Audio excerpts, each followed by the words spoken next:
Wow bashana.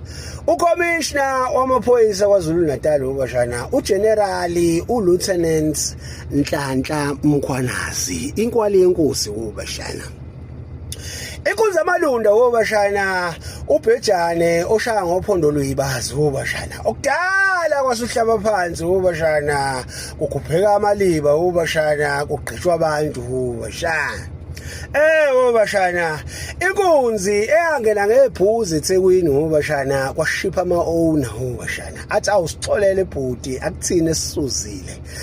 Womshana i-IPID wobashana abaseshi abayimele wobashana abaca ngobonda lapha kuyena wobashana uyaphenywa wobashana ukuthi njengoba wobashana ekunquma kwasani wobashana njengoba eyishubisa wobashana ePolice wobashana ingabe wobashana kusuka kufanele yini wobashana ingabe wobashana usuke ilandele yonke yini imigomo nesisekelo womshana abekelwe yona ngaphambi kokuba adubule wobashana.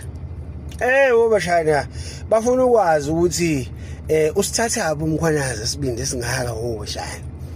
Wobashana sokuthi wobashana lingqongqoza liza iR5 wobashana man to man wobashana ushiyana ukwenza wobashana isholonto wobashana ishinqibhobho ishindolonje bafuna ukwazi wobashana ukuthi ingabe umfana uyayilandela yini umthetho sisekelo. Anomkhulekisa wobashana naka amabhova amkankile wobashana ziyamnuka ziyamhogela wobashana nimkhulekisa umfana aphume phambili. Ngizwile kuthiwa sebezogqoka namakhamera manje azofakazisa ukuthi bebedutshulwa before badubule wobashana.